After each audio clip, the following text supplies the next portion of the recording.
What's good? What's good? It's the one and only, but what do I know? Boxing coming back at y'all with another one, man. So we got Chris Eubanks Jr. and Conor Benn.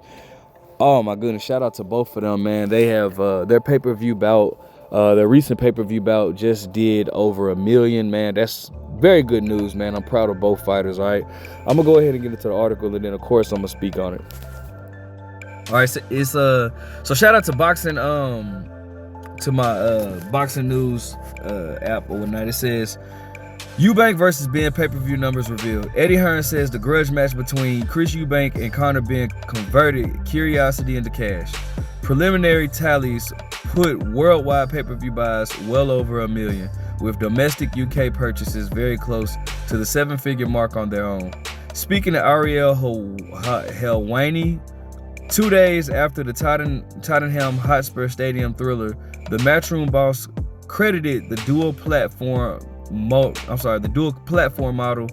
Sky Sports box office for traditional viewers and DAZN for streaming, for a haul that could rival Anthony Joshua's 2017 clash with Vladimir Klitschko as the biggest UK non-heavyweight pay-per-view of the decade. Exact figures remain under audit, but industry estimates place Sky's share at roughly 550 to 600,000. So for the people that ordered it on Skybox or whatnot, it's at 550,000 to 600,000.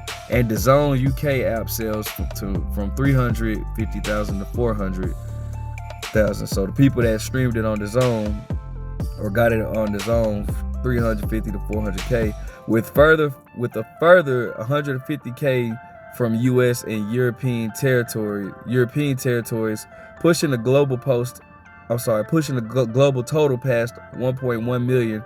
That returns an event day gross of more than 22 million before sponsorships and gates receipts, easily justifying the 375,000 fine imposed on Eubanks imposed on Eubanks for missing weight by 0.05 pounds. That's crazy to me. But anyways,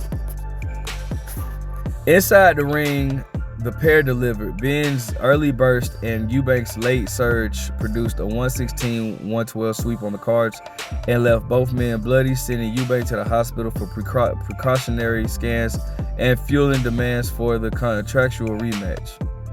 I didn't know they had a contractual rematch. That's crazy.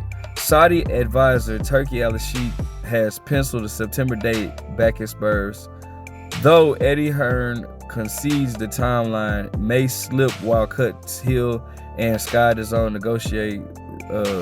negotiations resume. With 1 million homes already in the books and social clips topping 50 million views, the rematch could climb even higher. All right, so shout out to them for that, man. That's a big deal. Let's talk about it.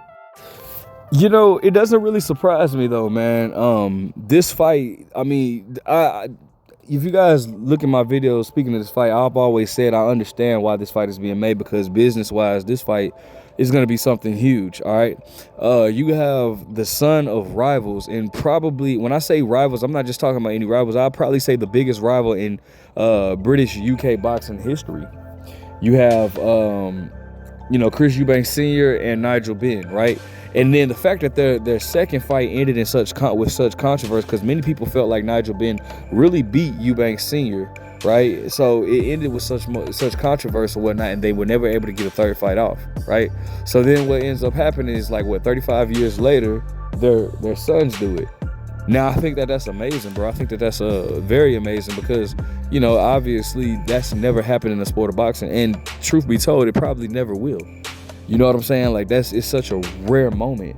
So I understood why that fight was being made. And shout out to them.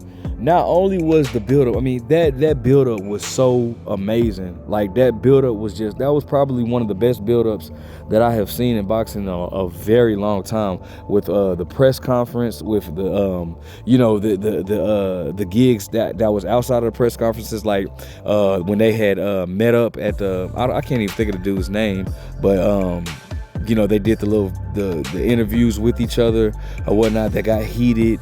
They did the you know the like, you know how like HBO 24/7, they had like those type of clips inside the training. The build up for this fight was just like, that was probably, like I said, probably the best build up that I've seen in a very, very, very long time.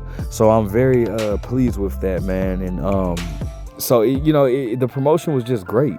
You know what I'm saying? And then not only did that deliver, everything about this fight delivered. I mean everything. Like the fight itself was just such an amazing fight. It was a very entertaining fight. Both fighters had to fight through adversity. I still feel like the fight should have been a draw. But at the end of the day, Conor has nothing to hold his head down about. He brought the best out of Chris Eubanks. Chris Eubanks was even surprised at that. When they asked Chris Eubanks after the fight, they were saying that, like, Chris Eubanks was saying, like, I knew that the best was going to be brought out of me. I just wasn't expecting him to bring it out of me, and he did. And that, and even so, that was another thing. Such a great moment for this fight or whatnot.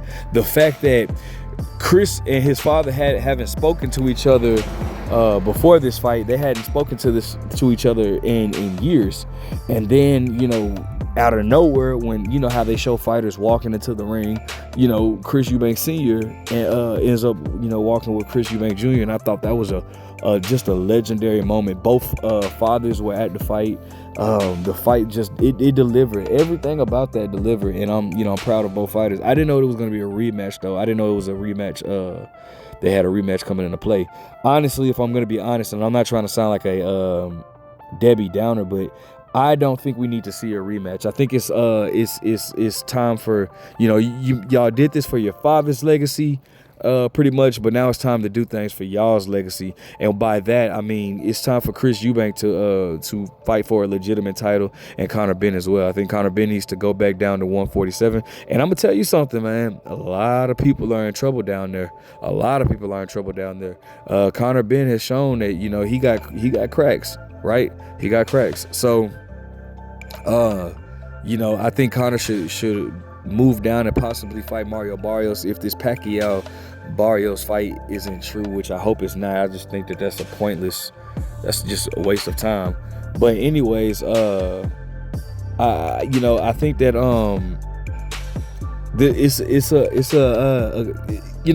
it's something for them to do. They got to focus on their legacy.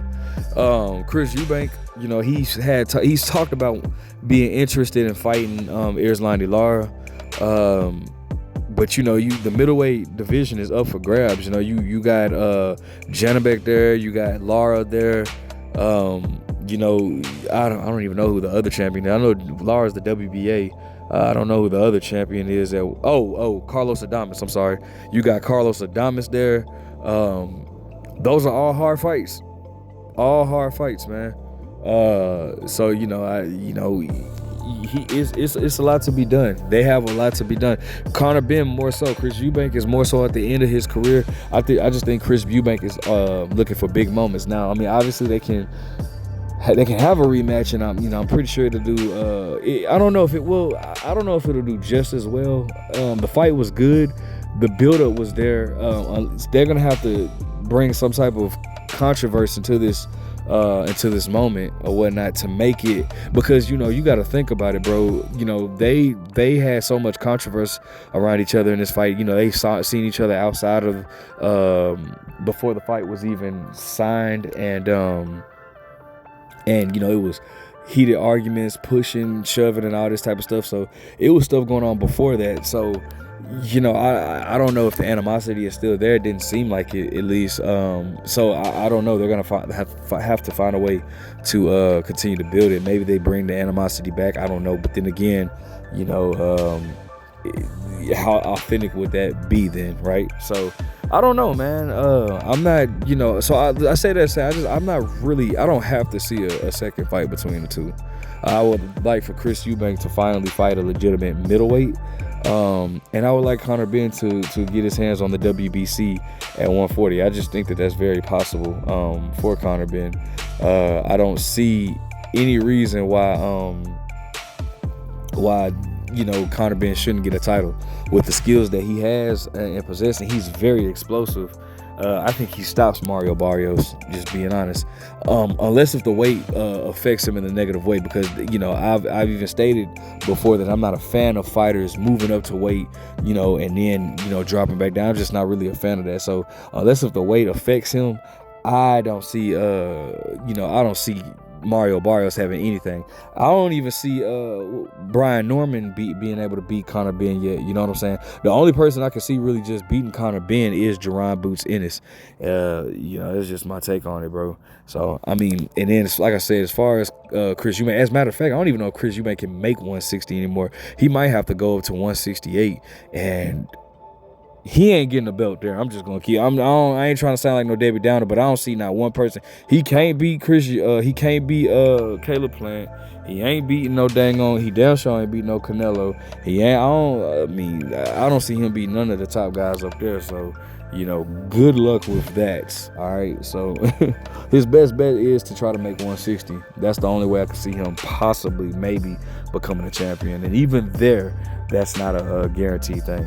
Let me know what you guys think. Make sure you guys like, comment, subscribe. What do you want to see from both fighters next? But what do I know?